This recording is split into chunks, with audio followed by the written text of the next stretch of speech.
So I got a new permission today. It's a property that I've driven by no less than 100 times, probably more than that in my life. And I've always loved this property. It's got a huge field on the side of the yard.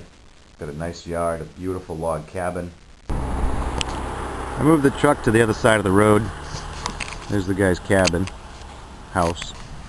Here's that well pump I was telling you about. And it goes all the way down that way. It used to be a big farm, bigger. It's been subdivided over the years. Turns out I actually know the guy, kinda.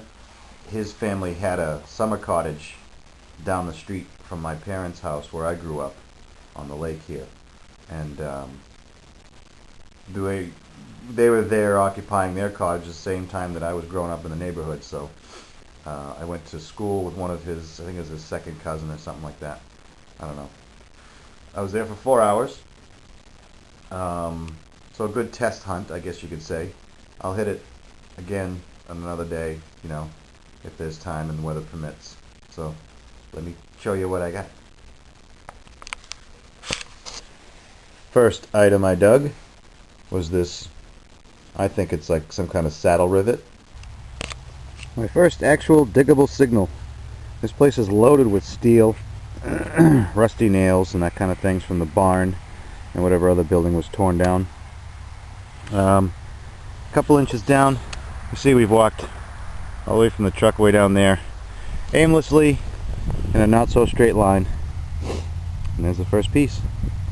Looks to be copper, maybe brass. I think it's horse tack rivet.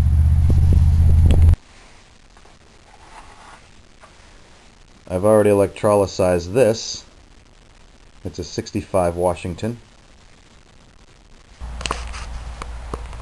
And here we have a Washington quarter, 1965, commonly known as the FU mint mark. 1 year off. Probably 4 inches down. 1 year off from silver. This item. Now, I don't know what that is. It's iron. It almost looks like a tap off of a tap shoe. Maybe. I don't know.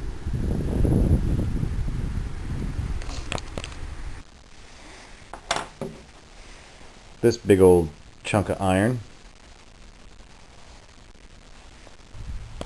So like any dig in a farm or an old farm, I try to only dig high signals.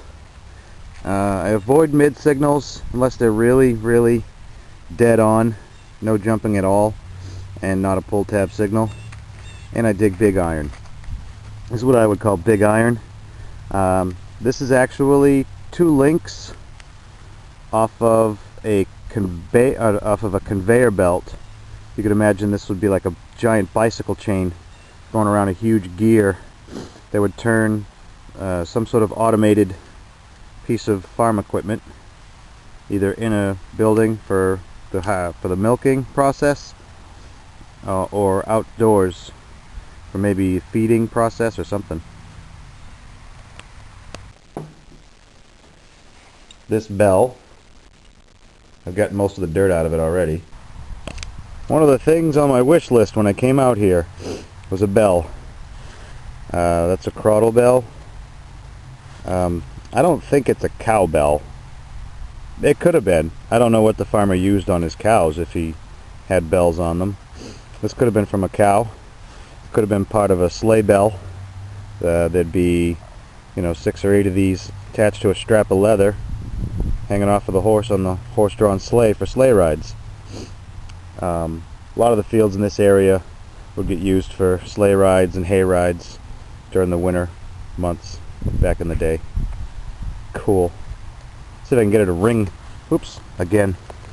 Oh, right back in the hole that I got her from. Come on, baby. Sweet.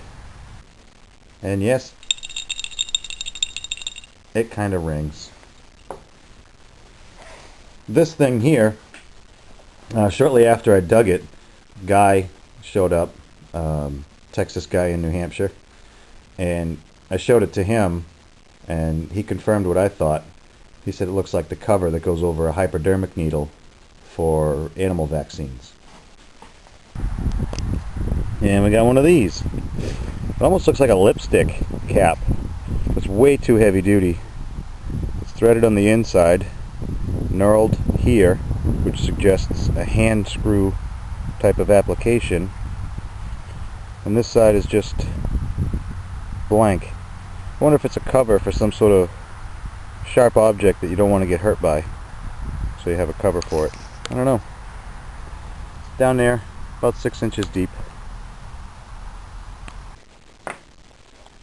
I ended up with 2 of these old Henry repeater rifle cartridges, probably 44 caliber, 40, yeah, probably 44 or better, 50 maybe. Been a little while since I got anything worth diggable. Piece of copper wire, some square nails that give off dime signals, some other brass doodad that I'll show you. And then now this is the second one of these I've ever found. This is the first one I found that I know has been fired. That little dimple right there. It's a rimfire cartridge, and this is the cartridge, I believe this is the cartridge you would find what's called a 3-ringer or a 2-ringer in the end of it, or a mini ball, all the same kind of bullet. The other one I found had an H on it, but oh, so does this one. It's just hard to see. Cool. Maybe off of a Henry's. I think they call it a Henry rifle or something like that. Henry repeater.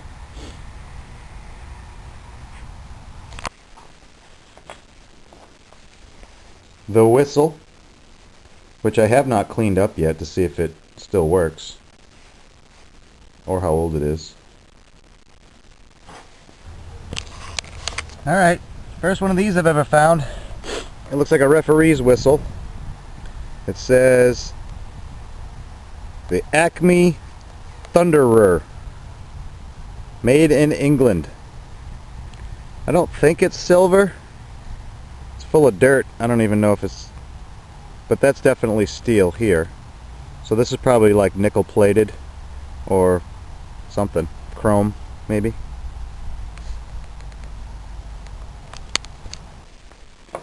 And the best find of the day was this tiny flat button. No markings, no writing. Couldn't find anything anyway.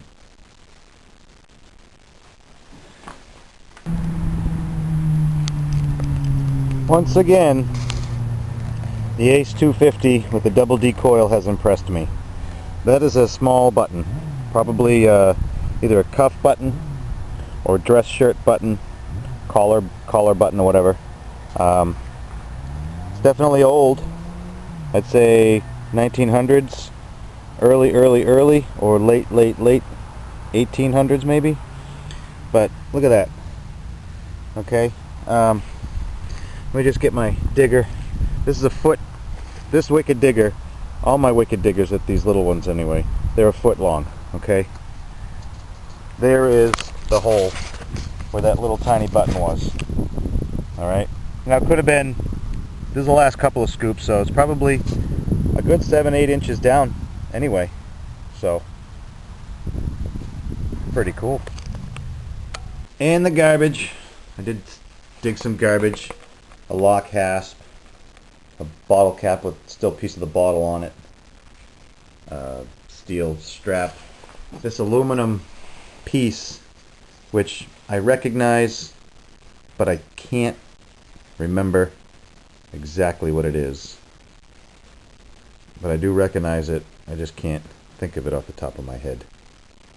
Might be off of a toy truck or something, toy tractor.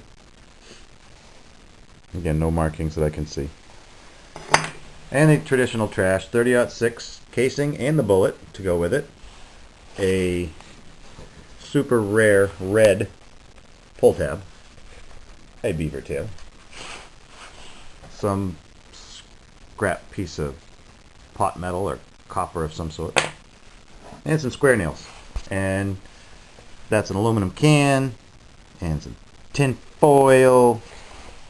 Got a little bit of everything, make everybody happy. So that was today's hunt. Hope you liked the video. Hope you enjoyed the finds and the digs. And as always, swing, beep, dig. Thanks for watching.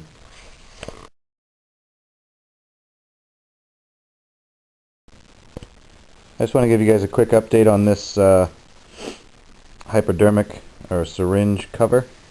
I cleaned it up, just thinking that, you know, just playing with my electrolysis here, and I found some writing on it, some lettering, and it's actually got a date on it. The name of the company is Schrader. It says across the top there, Schrader. Underneath that it says Universal. Can't really read it, but you can read most of it. It says Universal. And then Albany, New York, and the date right there says April 30.07. And I know it's not from 2007, so it's got to be April 1937, which would be the 7th, I'm guessing. So it's actually datable back to 1930. That's pretty cool. I cleaned up a couple of those. I cleaned up one of the 2 Henry bullets that I found too, just to see what it would look like after electrolysis. Here it is, typically what it looks like before, how I dig them. And this is after a little bit of electrolysis and some wire brush, fine wire brush polishing. You can see the seam right there. The H and the pin that nailed it right there to make it go bang. So that's cool.